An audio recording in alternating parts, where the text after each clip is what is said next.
अस्सलाम वालेकुम। पाकिस्तान के लिए जो है वो एक अहम डेवलपमेंट डॉलर का जो है वो नीचे आना। ओपन मार्केट के अंदर डॉलर 27 से 28 रुपये जो है वो नीचे आ चुका है और अप्रॉक्सीमेटली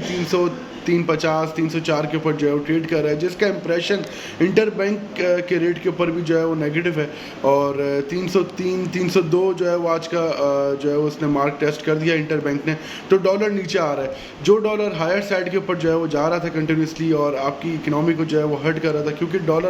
डॉलराइज्ड जो है वो कन्वर्ट जो है वो हमारी इकनॉमी है ना। तो जब डॉलर ऊपर जा रहा था अपने हाई के ऊपर जो है वो मौजूद था, तो वहाँ पे जो है वो एक नेगेटिव इम्प्लीमेंटेशंस जो है वो हमारी इकनॉमी के अंदर भी इंक्लूड हो रही थी और साथ साथ हमारे जो सेक्टर्स हैं, इंडस्ट्रीज़ हैं, उनके लिए भी काफ़ी जो है वो बैड डेप्ट एक क्रिएट हो रहा था। लेकिन जब डॉलर ने जो है वो रिवर्सल लिया है डाउनवर्ड साइड की तरफ, क्रैक डाउन और एक जो है वो रिफॉर्म्स जो है वो शुरू होने के बाद मनी एक्सचेंज के ऊपर जो है अमेंडमेंट्स जो है वो अप्लाई की जा रही हैं कि मनी एक्सचेंज जो बी क्लास सी क्लास के जो है वो कैटेगरी के मनी एक्सचेंजेस हैं उनको बैंक के साथ जो है मर्ज कर दिया जाए, तो मतलब चेक एंड बैलेंस सिस्टम के अंदर ले आया जाए। तो उसके बाद ये डॉलर का जो है वो टूटना शुरू हुआ है। तो इंपोर्ट्स और एक्सपोर्ट्स के ऊपर जो है वो एक काफ़ी जो है वो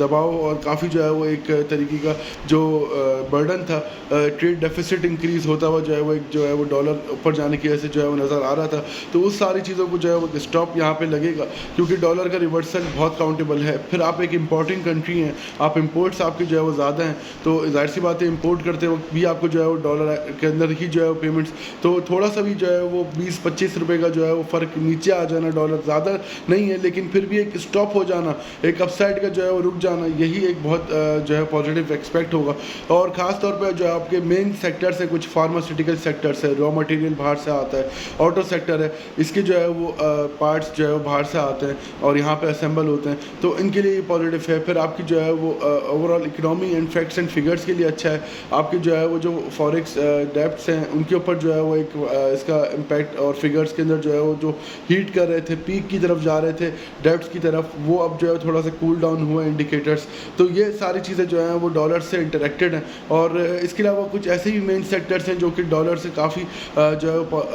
काफ़ी इम्पेक्टेड हैं आपके, मतलब कि उनके डॉलर के ऊपर जाने के बाद उनके ऊपर एक नेगेटिव इम्पैक्ट आना, डॉलर के नीचे आने के बाद उनके ऊपर पॉजिटिव इम्पैक्ट आना, ये चीज़ जो है वो ड्यू रहती है। तो इसमें जो है वो ऑटो सेक्टर को आप मेन फोकस पे रख सकते हैं, और भी दीगर एक्सपेक्ट्स हैं और भी दीगर जो है वो सेक्टर्स हैं और भी जो है वो चीज़ें इससे जो है वो काफ़ी इम्पेक्टेड हैं, तो उनको आप जो है वो डिटेल के अंदर हमारे ग्रुप के अंदर जो है वो देख रहे होंगे, जो कि हमारा गाइडेंस ग्रुप है 0336180370। इस नंबर पर आप जो है व्हाट्सएप करके ईज़िली मज़ीद डिस्कशंस और हमारे जो है वो ग्रुप को ज्वाइन करने का तरीक़ाकार जो है वो जान सकते हैं। Thank you.